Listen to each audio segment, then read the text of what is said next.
Bismillah wa salatu wa salamu ala Rasulillah wa ala alihi wa sahbihi wa sallim. We begin by mentioning name of Allah subhanahu wa ta'ala. Say Bismillah. Allahumma salli wa sallim ala Rasulillah sallallahu alayhi wa sallam. It's very important, though when it happens in the corporate world, many people do not look forward to it, which is the performance review. Once a year or every 6 months, your manager comes to you, Majed, let's see how you did in the past 6 months. It gets a little bit intimidating or irritating, whatever the case may be, but you realize that my bonus is based on my performance review. Now, the Sahaba were very concerned about their performance, so they used to go to the Prophet ﷺ to do their performance review. So one of the Sahaba went to Rasulullah ﷺ and said, Ya Rasulullah, how can I know when I do good that I have done excellent job, ahsant? وَكَيْفَ أَعْلَمُ إِنْ أَسَأْتْ? And how do I know if I'm doing a bad job? How do I know my credit score? So the Prophet ﷺ tells him the following gauge, the following measurement that you can use, inshallah. Ready? Do you guys care to know if you're doing well or not in life? Do you care to know if you're a good person or a bad person?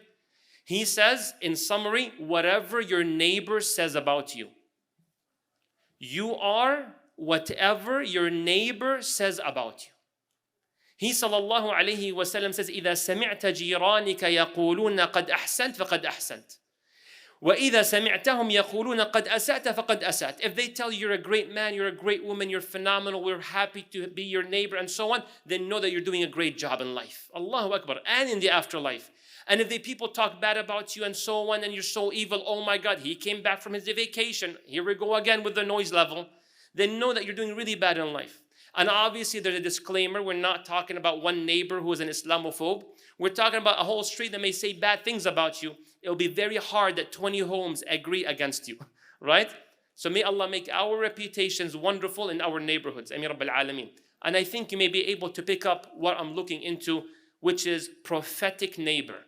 We will look at Rasulullah sallallahu alayhi wa sallam as a neighbor. This whole 15-minute remaining session is all about being a great neighbor. So you guys ready, inshallah? How serious is this case? I just began the intro. Your greatness is dependent on the review of a neighbor. You go to a restaurant, they tell you, how was the food? Please give us 5 stars on Google review. Isn't that not right? So the business depends a lot on you. And your Jannah depends a lot on your neighbor. That's how serious being a good neighbor is to Allah. Not just that. Allah subhanahu wa ta'ala says in the Quran, أعوذ بالله من الشيطان الرجيم وَاعْبُدُوا اللَّهَ وَلَا تُشْرِكُوا بِهِ شَيْئًا وبالوالدين إحسانا وبذي القربى واليتامى والمساكين والجار ذي القربى والجار الجنب. What does this mean? Allah says worship no one but Allah. And don't associate anyone with Allah. Don't put anyone at Allah's level. Don't you ever displease Allah at the expense of pleasing the people. Don't ever do that. وَلَا تُشْرِكُوا بِهِ شَيْئًا. Then Allah says, what He says after that? And be good to your parents. Excellence, nothing less than excellence. Then Allah says, وَبِذِي الْقُرْبَى. Translate. Who's بِذِي الْقُرْبَى? Your relatives, right? Be excellent, ihsan. Then He says, وَالْيَتَامَى, the orphans. Then He says, وَالْمَسَاكِينَ, the poor people. Then the next 2 categories are about neighbors. Allahu Akbar. وَالْجَارِ ذِي الْقُرْبَى. Allah says, be excellent to your close neighbors. وَالْجَارِ الْجُنُبِ, those who are distant away from you. So neighbors are actually going beyond one house. In one narration it says, أَرْبَعِينَ بَيْتًا مِنْ كُلِّ جِهَةٍ, 40 homes, north, east, west, and south. Subhanallah. Something to be very cautious of. But at the end, many of the ulama says it based on the urf, on the culture and norms of what really constitutes a neighbor. Fair enough? So this is how serious the case is. One time, one of the people of the Ansar, who's the Ansar? The people who are residents of Medina. He said, I left my family to go talk to the Prophet sallallahu alaihi wasallam. Say sallallahu alaihi wasallam. So he said, when I went to go talk to the Prophet sallallahu alaihi wasallam, I saw him talking to someone. So I sat to wait till the conversation is done. He said, فَجَلَسْتُ, I sat until I was in so much pain for how long the Prophet was standing. Look at the love. He says, my joints were struggling because of his long standing with this man, lahu haja.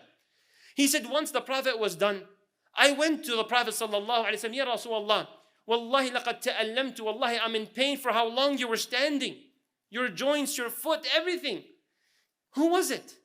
He said, لقد رأيته? You actually saw who I was talking to? He's like, yes. He said, ذاك جبريل.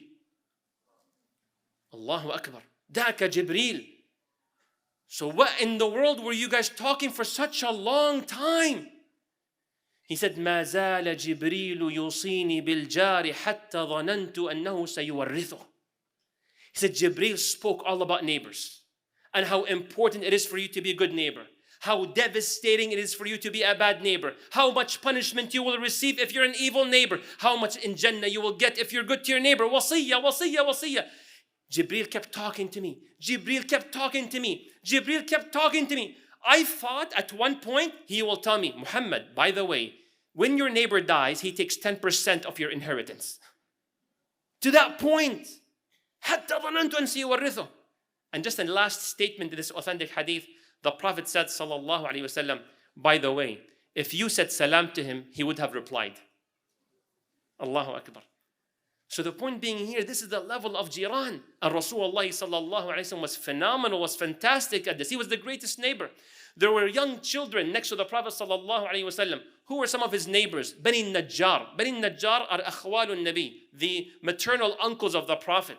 So when he used to go back home, can you imagine the children celebrate? Imagine you come with your driveway in the car and the kids are like, hey, he came back, he came back. Who does that? But that's how great he was. They said, نحن جواري بني النجار يا حبذا محمد من جار. How beautiful is Muhammad as a neighbor. We are the children of Bani Najjar, happy to be his neighbor, celebrating his coming. Allahu Akbar. May Allah protect us, Ya Rabbil Alameen. How are you as a neighbor? How do you behave? What do people say? Right? How are we in Ramadan when Taraweeh is very late and we come back at 11:30 p.m. and we talk with others in the car as if everybody's awake. Everybody's praying Taraweeh. No, not everybody's praying Taraweeh. And we have to respect that. Abdullah ibn Amr, if I'm not mistaken, radiallahu anhu, in authentic narration, he says, when he had a sheep that was slaughtered, some meat, he pass around. He says, هل أعطيتم جار اليهودي? Did you give meat to my Jewish neighbor? They said, why? Then he quoted the hadith I shared with you, because the Prophet said, Jibreel kept telling me about the neighbor until we thought that they will inherit from us. Allahu Akbar. Appreciate that. Rasulullah sallallahu alayhi wa sallam, one time, he said, Ma amana bi. You have not believed in me. Allahu Akbar. Who is it, Ya Rasulullah? You have not believed in me if you allow your neighbor to sleep hungry while you know it. But question. I was sitting with someone and I shared this hadith. You know what he said? He said, how will you know he's hungry unless you communicate with them? Beautiful. How will you know your neighbor is hungry unless you communicate with them? You don't know what they're going through. Ma amana bi, you have not truly believed in me. And he was very careful. Rasulullah sallallahu alayhi wa sallam, this beautiful hadith, Abu Hurairah radiallahu anhu. Was Abu Hurairah a neighbor to the Prophet? What do you guys think? Where did Abu Hurairah live? Ahlul Sufa. Where is Ahlul Sufa? As-Sufa is a place inside the Masjid al-Nabawi. And who is the neighbor to it? Rasulullah sallallahu alayhi wa sallam. Abu Hurairah said, at one point, I was so hungry. I was so hungry. It was bad. He said, one time I actually would toss on the ground for how hungry I was. So he said, I don't want to ask people. So I will sit in a major walkway in the Medina, hoping whoever sees me will notice my facial expressions and will somehow say, what are you doing, Abu Hurairah? Are you hungry? Did you have lunch? Let's come. I'm just hoping for someone to notice. He said, فَمَرَّ Abu Bakr. Abu Bakr as-Siddiq passed by. He said, Abu Hurairah said, Abu Bakr, I have a question. What's the tafsir of this ayah? Abu Hurairah says, Wallahi ma sa'altuhu illa liyushbi'ani. He said, Wallahi, I did not ask him except that he will tell me to come have a dinner or something. He's like, I know the tafsir of the ayah. I know when was it revealed. I know what it means. What's Allahu Samad?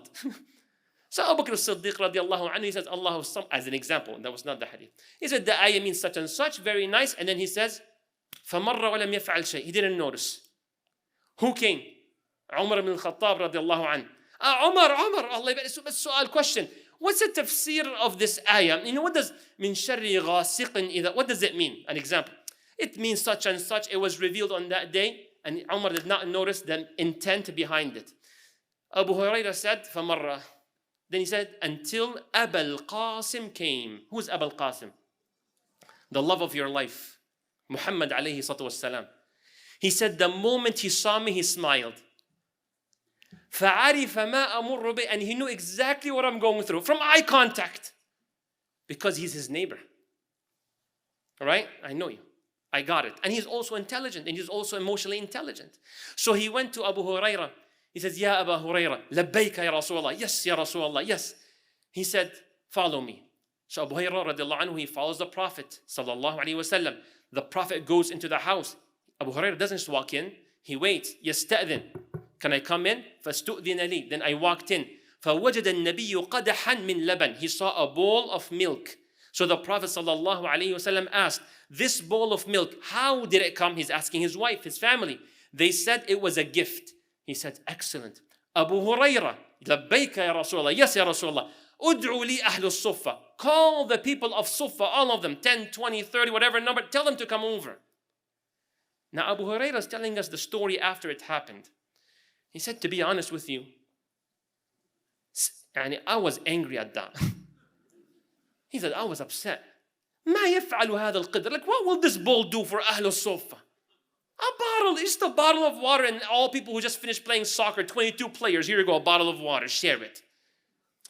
He said, I know Rasulullah sallallahu alaihi wasallam. He didn't tell me to go invite them except that he wants to share the milk with them. I know him. He said he always does that. He's telling the Sahaba after this happened. He always does that. Never does he receive a gift except that he shares it with Ahlul Sufa and so on. Because they're very poor people. So he said, you know what? ولكن لابد اسمع. لكن لابد من طاعة الله ورسوله. But there's no way except that I will obey Allah and His Prophet. Allahu Akbar. As hungry as I was, but I have to obey. So he said, I almost doubted I'll ever take a sip of milk. Anyhow, I went to Ahlul Sufa, to these people in the masjid. Ya Ahlul Sufa, the Prophet is inviting you over. I don't know how he looked like, but it seems he wasn't very happy about it. Allahu A'lam. Right? How does it feel when you sneak in some sushi into the house? You feel every piece is $3.99 each piece. Like, hey, Amina, come over, sushi. Mom, it's only 6 pieces. Hey, we all suffer together. I know how you feel. Right? That's why you get sushi after the kids go sleep. May Allah protect us. Ya Rabbil Alameen. And when you put it in the garbage, you put it and you put papers over it and everything. And you never keep the soya sauce that remains. Never. Impossible. Right? So then they had the milk, the bowl of milk. So Ahl Sufa come over. So they all jalasu in the house of the Rasulullah sallallahu alayhi wasallam. Then the Prophet said, Ya Abu Hurairah, start serving them. So one bowl of milk. He goes to one Sahabi, go ahead, drink. فَيَشْرَبْ حَتَّى يَرْتَوِي. And he drinks until he's filled. Like, like one sip. No, he keeps drinking. Abu Hurairah was like, خلاص. Right? So Abu Hurairah says he keeps drinking until he's quenched. Then he gives me back the bowl. Go ahead, Abu Hurairah. He's like, okay, thank you. Then he goes to the next one. Tfaddal. He drinks until he's filled. Third, fourth, fifth. Abu Hurairah said, I did it all people. حتى انتهيت إلى رسول الله صلى الله عليه وسلم. Until I reached the Prophet, peace be upon him. He said, he grabbed the bowl على يديه with 2 hands. فرفع رأسه. Because the Prophet was sitting, he looked up at Abu Hurairah. فابتسم. He said, يا أبو هريرة بقيت أنا وأنت. It's only you and I left. He says, نعم يا رسول الله. He says, يا أبو هريرة اشرب. You start. You start. It's not in the hadith, but I do not doubt that the Prophet was hungrier than Abu Hurairah. You see that? I do not doubt the Prophet was hungrier than Abu Hurairah, because there are times where he had 2 rocks tied on his stomach, where the Sahaba had 1 rock. Why is the whole rock thing? To confuse the stomach, 2 skin touching to each other as if something is being eaten or something. Heavy weight to manage and so on. Psychological thing. The Prophet had double. So he said, Ya Abu Hurairah, ishrab ant, you start. So Abu Hurairah, you think Sahaba say, La ya Rasulullah, no, you go first. He said, I didn't say that. I drank. La, you go. La, I'm drinking. Okay, so he said, فشربت. When he said, when I'm done, the Prophet said, ishrab, drink more. Huh? I kept drinking and I put it down. Ishrab, drink more. He's like, okay, he kept drinking. He said, ishrab. Until Abu Hurairah said, until he kept saying, drink more. I told him, فَوَالَّذِي بَعَثَكَ بِالْحَقِّ, I swear by the one who sent you with the truth, لَيْسَ لَهُ مَسْلَكَ, there's no space. Ya Rasulullah, like, I don't want to disobey, like this is like almost haram to drink more. Right?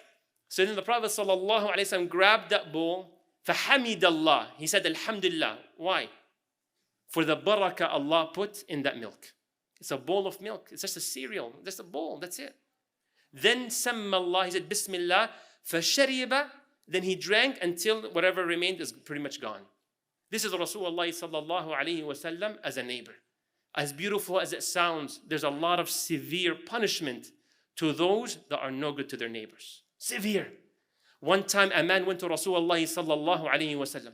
Ya Rasulullah, jari yu'dhini. My neighbor is hurting me. My neighbor is oppressing me. Ya Rasulullah. So the Prophet said, Isbir. Isbir, be patient. Part of you being a good neighbor is not just not harming your neighbor, but also being patient with the harm that they may come with. To an extent, and obviously as understanding. ثلاثا أو أربعة, 3-4 times in one narration, back and forth, the man says, that man continues to disturb me, Ya Rasulullah, whether noise level, smell, whatever. So the Prophet says something interesting. Ready? He tells this man who's being hurt by his neighbor, خُذْ مَتَاعَكَ إِلَى الطَّرِيقِ, take your furniture and your stuff and put it on the road. Like take it to the front yard. If you have let's say a townhouse or apartment building, take your furniture, TV, computer, and sit outside the building. I will do that. He did that. When he did that, what happened? The people said, what are you doing here? People walking the street, like, what are you doing here with the furniture? Who brings a couch here? He said, my neighbor choked me. My neighbor made me suffer. He's venting. فَجَلَسَ النَّاسُ يَلْعَنُونَهُ. So the people said, if that's the case, may Allah curse that neighbor that you have. What a horrible neighbor. May Allah protect you and may Allah ruin him.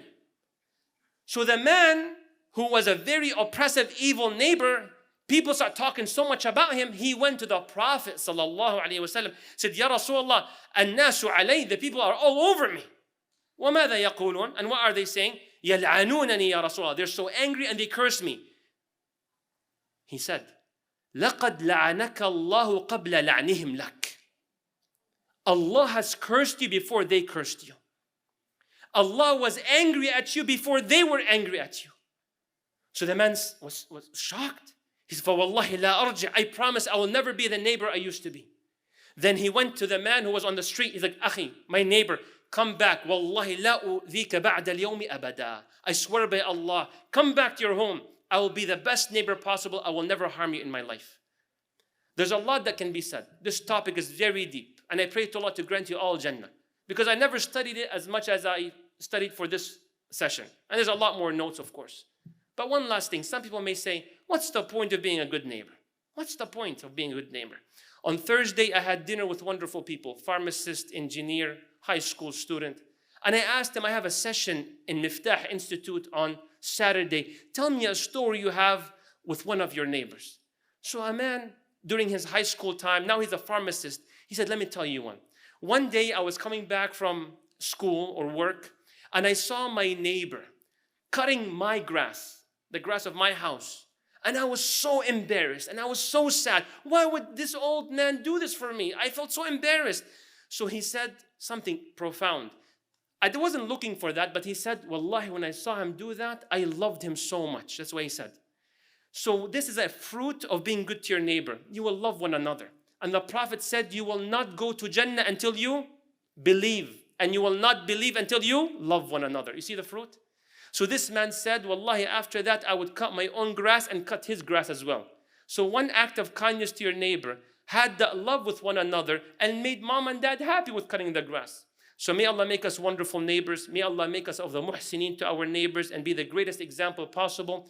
Contribute not just in not harming them, but contribute in making our neighborhood as good as I can possibly make it. And all of you, Amir Rabbil Alameen. Wassalamu alaikum wa rahmatullahi wa barakatuh.